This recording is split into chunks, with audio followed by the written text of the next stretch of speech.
தமிழகத்தின் பண்பாட்டு வேர்களை மனதில் சுமந்தபடி 1997ஆம் ஆண்டு அமெரிக்கா வந்தவர் திரு எழிலன் ராமராஜன்.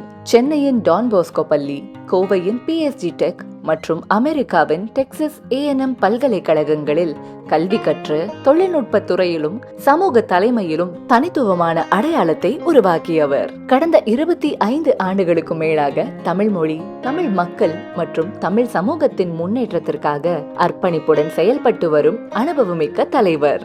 கிரேட் அட்லாண்டா தமிழ் சங்கத்தின் தலைவர், இயக்குனர் குழு தலைவர், தேர்தல் அலுவலர் உள்ளிட்ட பல்வேறு முக்கிய பொறுப்புகளை வகித்து சவாலான காலங்களிலும் அமைப்பை வெற்றிகரமாக வழிநடத்தியவர். பேரவையிலும் உதவி பொருளாளர், துணைத் தலைவர், மாநாட்டு ஒருங்கிணைப்பாளர் உள்ளிட்ட பொறுப்புகளில் பணியாற்றி ஒற்றுமை, வெளிப்படைத்தன்மை மற்றும் வளர்ச்சியை முன்னெடுத்தவர். கோவிட் காலத்திலும் பேரவையின் செயல்பாடுகள் தடையின்றி தொடர டயர்லெஸ்ஸாக உழைத்து முக்கிய பங்களிப்பு செய்தார்.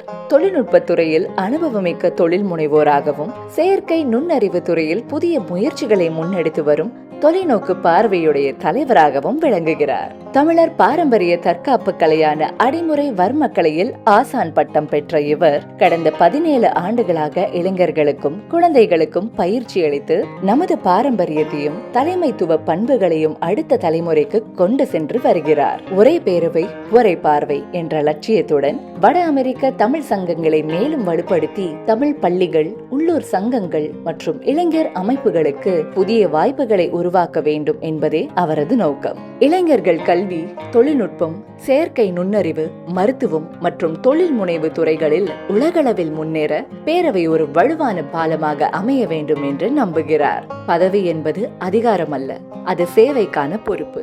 ஒற்றுமையை உருவாக்கிய அனுபவம், வளர்ச்சியை முன்னெடுக்கும் தொலைநோக்கு பார்வை, தமிழ் சமூகத்திற்கான அர்ப்பணிப்பு, இந்த மூன்றையும் தன்னகத்தே கொண்ட திரு எழிலன் ராமராஜன் அவர்கள் பேரவையின் தலைவர் பதவிக்கு போட்டியிடுகிறார். பேரவையின் அடுத்த கட்ட வளர்ச்சிக்காக திரு எழிலன் ராமராஜன் அவர்களுக்கு உங்கள் பொன்னான வாக்குகளை அளித்து வெற்றி பெற செய்வோம்.